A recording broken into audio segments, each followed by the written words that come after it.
We've been shorting the market. This is small. This is tiny. On the grand scheme of things, this is tiny. We've been shorting the market for quite some time, from 97. And I've been warning you again and again and again and again continuously. But you don't want to listen. You don't want to listen. We've spoken about all of this in great details. If you don't believe me, I got receipts. Check the highlights. We're forming a megaphone. Yeah. And a megaphone is bearish, okay? It's actually bearish. It's not bullish, guys. We could do something like this, but we head up higher, and then something like this, guys, yeah? And that's all she wrote. I'm just showing you what I see in the charts. I'm the best that ever done this. Hey friends, welcome back to the private members. I'm seeing a lot of euphoria in the air. Everyone still thinks we're in a bull market, and majority of the audience don't want to really believe that we're heading into a bear market. I'm not a bear and I'm not a bull. I just read the charts and I'll tell you what happens. There's some news happening and I don't really care what's happening. There's plenty of speculation happening and I don't really care. Yeah, that doesn't concern me. What concerns me is when this turns officially bearish, like this right here. This right here was a confirmation that, listen, bull market is pretty much done. We're going to do a dead cat bounce. And likewise, the same thing happened here. We broke market structure. Boom. That was it. That was a confirmation. From the very peak of this RSI, right over here, guys. Yeah, right over here. Let's just do from here to here, 67% retracement, a 50, maybe a 60, around the ballpark of around 50 to 60% retracement. So around, I would say, 42,000 US dollars. That's going to be the very, very bottom. If Bitcoin on the weekly does not close above the 50-day moving average, then ladies and gentlemen, we are in a bear market. Now, Ethereum in a bear market will see the same thing, just like this. Head underneath the 50-day moving average for the weekly, and then finally bounce. That was a 66% jump. Ethereum could do the same thing, hover underneath the 50-day moving average, and then finally head up higher. This is the S&P 500, and like we said a couple of weeks back, right over here, I said that the market has peaked. The S&P is over, and I think we're doing the same thing that we've done right over here, ladies and gentlemen. In the start of January, we went down. On the 29th of January, we're going to see a massive red candle followed by another red candle. I believe that the S&P 500 is going to make a correction, while gold and silver and precious metals continue on in their super cycle. This is an emergency video. I did warn everyone that this is going to happen. And every time, we never ever learn from history. We have broken the 100 moving average. We're heading to the 200 moving average. Now we are in capitulation mode. We were in complacency, we covered this. Anxiety, we just passed this, and now we're heading to capitulation. I kept on warning you time and time again, but no one wanted to listen. They thought their altcoins have to see euphoria, have to see mania, and then we're going to head into a bear market. Unfortunately, that's not how the market goes. We did say that the dollar is going to head up higher, and we were right in our prediction. Every single time in Bitcoin's history, bottoms were formed by events. This time is no different. And Mr. Market wants a sacrificial lamb by the name. Right over here, we have this current bear market. And right over here is the previous bear market in 2022. If you're new here, we've been explaining that this is a dead cat bounce, just like we had over here, a dead cat bounce. And then we had an upthrust at around 126,000 US dollars, just like the previous cycle, which was an upthrust. It's a distribution, and we peaked at 69,000 US dollars. Then we explained in detail, in a lot of detail, this stage of the market that we're in. 2022, it looks exactly the same. Nothing is different. I know everyone is looking at the news, which is the greatest way to fail in markets. This was an upthrust, just like over here, an upthrust. Then we broke this pattern, just like we broke this pattern, headed downwards, and you see this miniature trend line. Can you see that right over here? We had a miniature trend line. We failed to hold and we broke down. As you can see, described in many of our videos that we spoke about, many of our videos, we discussed this in great length, that we are going to see capitulation. And we saw capitulation, just like this period, we saw capitulation. Finally, we got to selling climax, just like this period here.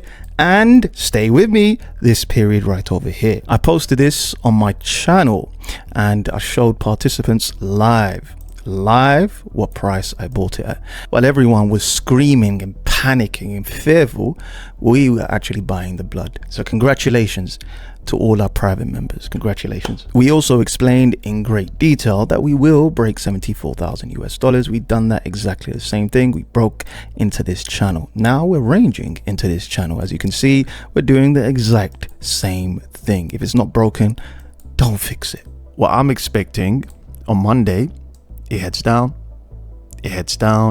fills this wick right over here, maybe a little bit further, and then we head up higher and we retest 74,000 US dollars, get rejected, enter this area, and then finally we break down. I kept on telling you to short the market again and again and again. I kept on telling you that the market will reward you, but you didn't believe me. Here's some stats. Every Monday for the past 7 months, if you had shorted on any given Monday, you would be sitting pretty. 18 times out of 19 times, you would have made money hand over fist. While all the pathetic little boltards and gurus were telling you we're in euphoria and we're going to see a blow off top, I explained that we're in complacency, anxiety, denial, and we are still in capitulation. We haven't headed into anger or panic just yet. Believe it or not, ladies and gentlemen, we're still in capitulation. We could see a further downturn. Now, I'm going to be very frank and honest with you. There's going to be some bear tarts that are going to tell you we're heading much, much lower. Do not sip their juice. Do not dare sip their juice. They're going to tell you that we're heading to zero. I'm going to zoom out and I'm going to explain. The most volatility and the most drawdown is actually the very beginning of the bear market. If you look very closely, this is the period when we turn negative on the golden support. We dropped from peak to trough roughly 52%. As you can see right over here, the same thing applied from the very peak to the trough. By the time the golden support turned negative, we dropped 55%. And the same thing applies right over here. By the time we turn negative on the golden support, from the very peak to the trough, we dropped 69%. And I can do the same again here. From the peak to the trough, and the time we turned negative on the golden support, it went down by 77%. And the rest wasn't as harsh as you think it would be. By the time we turned negative and we dropped from here to here, it dropped 44%, and again from here to there we dropped 49%. The harshest, the most violent is always the beginning. It's the most brutal. On the larger time frame, I'm expecting us to do something exactly the same as over here. We're going to stay in between the two moving averages right over here before we ultimately break down this moving average. It happens every time. The first time we initially retested it, same thing happened here. Retested it, and then we ultimately break down. We retest it, it forms as support for a couple of weeks, and then finally we break down. Same thing applies to this. We form it as support for a couple of weeks and then break down. Now remember, please don't ever forget this, because boltards are going to convince you every step of the way that this is the bottom. Remember, always remember that bottoms are formed by events. Someone must die, metaphorically. Seasonality plays a massive role in Bitcoin and Ethereum. Shitcoins, well, they go down to zero. So by March, we should see some respite for Bitcoin and Ethereum. Ethereum is doing exactly how we anticipated, ladies and gentlemen. This is a massive megaphone from here to here, ladies and gentlemen, from here and from here. We tend to swipe the highs, swipe the lows, swipe the highs, and finally we will swipe the lows. I'm going to zoom in now to the smaller time frames. This is Ethereum in this bear market, and this is Ethereum in the previous bear market. And surprisingly, or not surprisingly, Ethereum is showing even better technicals than Bitcoin, to be fair. We showed something exactly the same. We had an up thrust over here. We had a pattern exactly like this. We headed into this green line, miniature trend line. We broke this miniature trend line. We broke this miniature trend line. This was capitulation and further capitulation. We had selling climax. Buyers stepped in. Can you see that volume right over here? And we didn't have buyers or sellers step in here. Can you see that? It was only the second capitulation zone where we got sellers and buyers stepping in at this level. So this could be the very bottom. Right now, with all the information in front of me, showing the same thing. Now, I promise you this, markets are never easy. So we are going to see a curve ball. I'm going to explain later on near the end what possibly might happen next. So for now, given this information, we are showing exactly the same thing. We're forming lower highs after lower highs after lower highs, higher lows. Even Ray Charles can see we're playing out exactly the same. Even if you look at the money line, we're underneath the money line right over here. We're underneath the money line. I think we flipped it partially for a day, and then we headed down into the money line. We formed lower highs after lower highs after lower highs. Same thing, lower highs after lower highs. And then finally, we had the ultimate capitulation. This part is very dubious speculation. I'm going to go to Bitcoin, ladies and gentlemen, and this is important. Now, I'm early, but I'm not wrong. Ladies and gentlemen, listen to me carefully. If we do not see another capitulation for Bitcoin, ladies and gentlemen, then we're doing the same thing that we done right over here. I explained myself very clearly to you multiple times. I can't unsee this. The first drop was right over here at 6,530. So 60k, add a zero to that. Then we had an initial drop to 6,452. If that fractal doesn't play out, ladies and gentlemen, then we got a new situation on our hands. We're about to do something like this and head up higher to around 100k. Now, every single bull will tell you that we've bottomed. Every single one will tell you that this is the bottom. This is a super cycle. They're going to scream it so loudly, ladies and gentlemen, just to be rugged to see this go down a massive 61%. There is a possibility that we might see something like this. I know every bear tard is looking at this. Everyone. So get ready to change. We might be heading to this situation right here. There's a few misconceptions in crypto. They think that if the fear and greed is down to 5, that means at the ultimate bottom. It's not. It can go to 1, ladies and gentlemen. We will bounce, probably go to neutral, and then head lower. It doesn't mean anything. Coin stays at fear and extreme fear for roughly a year. Happened in 2022, happened in the other cycle, and the other cycle. Nothing is different. Let's talk about altcoins, some of your favorite projects. There's going to be bull tards out here that are going to try to convince you to buy some of this stuff. Ladies and gentlemen, if any of you buy this, you're buying from a position of gluttony and greed.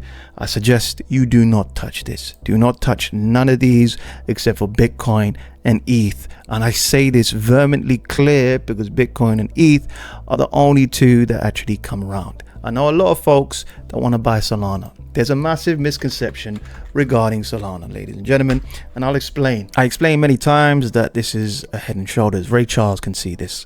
We broke down. We're heading lower to possibly around 50, 60, $30. I really don't care. But what I want to really show you is the Bitcoin pair. Right over here is Solana divided by Bitcoin. Over here is Ethereum divided by Bitcoin. It looks picture perfect. It looks exactly the same, ladies and gentlemen. Almost identical. Solana is going to have a cursed third cycle. Ethereum went sideways for 5 years. Solana is going to pretty much do something similar to Ethereum. In its next cycle, it's not going to perform. Just like XRP didn't perform in 2021. Ethereum is actually bottoming on its pair. Exactly the same right over here. It finally bottomed just like over here, and we are heading higher. We are going to outperform Bitcoin in the next cycle. In 2028, Solana is going to underperform Bitcoin. In 2028, Ethereum is going to outperform Bitcoin. Let me slow it down for you even more. This right here was the merge From here to here, ladies and gentlemen, we underperformed throughout the whole bull cycle. Bitcoin, Ethereum underperformed Bitcoin.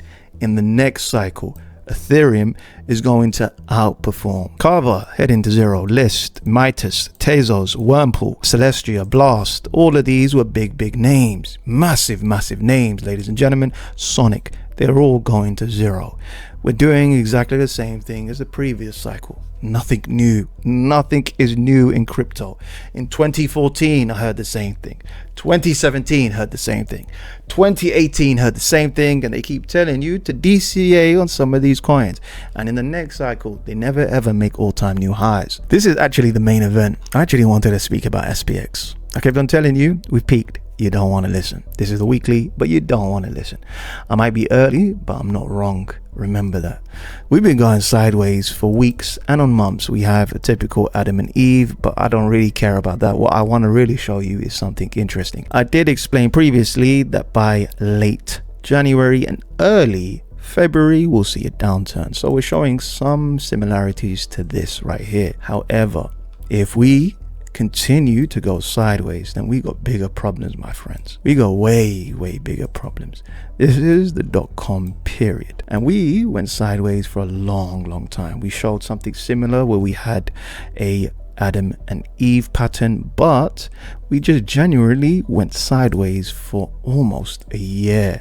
From here in July all the way till November, we went sideways. Okay, the longer we go sideways, the more similarities we'll have to 2000 and to 2008. We just went sideways for quite some time. This is the monthly, and then finally we broke down. We could probably be in a .com period, and we went down by 50% during that time. Adjusted to inflation, and you denominate this S&P by gold, we actually went down by around 70 to 80%. One of my favorite charts, I've shown this multiple times, is this S&P divided by the money supply. And this looks picture perfect, ladies and gentlemen. The last time we saw all-time highs like this, ladies and gentlemen, is a .com period. And then we headed down, had a massive crash. It looks almost identical. We had this period right over here. We headed downwards. We had this period, which was Trump and his tariff wars. We peaked, we headed down, and we have like a little bit more left until we ultimately break down lower. There's a lot of bulltards that want to speak about ISM. They just love it. They just love this chart. They've just all gravitated to this chart. All the macro guys love this chart. Okay, let's really dissect it. Okay, we tend to have periods of expansions and periods of contractions. Okay, and during a PMI increase of above 50, we see ourselves in a period of expansion. Okay, and this green line is actually others dominance. So whenever the PMI goes above 50 and it goes to these higher elevated numbers of like 64, we tend to see altcoin dominance, and altcoins do really well. Right now the PMI has increased. It's above 52 and everyone has gone ballistic. Now there's two arguments for this. The first one is manufacturing companies have ordered more inventory because of all of this tariff mania and tariff scares by Trump. So they've actually forwarded their supply. They've ordered more stuff and prepared for a turbulent time during midterms. So we're going to have to see next month for the PMI results. Number two, if you love this PMI so much, why don't you just buy manufacturing stocks? Why don't you just buy manufacturing stocks? Listen, correlations do break, unfortunately. Coin and M2 supply has broken. I was one of the first people to tell you that this is false. M2 doesn't follow Bitcoin. Matter of fact, Bitcoin's a leading indicator to M2 and to the S&P 500. Matter of fact, Bitcoin actually follows equity. It's not digital gold. It follows Microsoft. If you don't believe me, you can do it. You can check it yourself. Microsoft is about to kiss its 200 weekly moving average. Coin looks identical. Looks almost the same. Picture perfect, almost the same. At the top is Microsoft, the bottom is Bitcoin. Even Ray Charles can see this. The only roadmap that we use, ladies and gentlemen, is this, that it's helped us immensely. I forecasted the 1010 event. I forecasted so many things. This, ladies and gentlemen, is heading to 0.27. We're still stubbornly moving sideways. Another misconception is this period. You see this? Altcoins were actually outperforming on their Bitcoin pairs. However, they were underperforming on their USD pairs. So everyone was buying during this time, thinking that this is the bottom. Yes, on your Bitcoin pair is the bottom, but on your USD pair, well, that's another story. How many times on this channel did I say that we're gonna fill the wick? How many times? Countless times I said we're gonna fill the wick. And what happened? We filled the wick. You didn't believe me, and I said we're gonna fill the wick. If you like Tau at $700 US, well, you're gonna love Tau at $140. One of the OGs is desperate for $90. My friend, let me explain how these charts work. Yeah, let me explain. In the beginning, we have a nice bull market, and every time the momentum decreases, sellers keep on selling into this, and they keep on getting more and more desperate. As you can see, lower highs, and now there's just complete desperation. They're panicking. This is a textbook distribution. Textbook distribution. If you buy here, you're buying from a place of gluttony and greed. It will never ever make an all-time new high. 95% of all of these coins are not going to make all-time new highs. Render will fill the wick at 44 cents. Casper, see that wick right over here at 0.009. It's heading there. We've already filled 67% of the wick. Will it go down?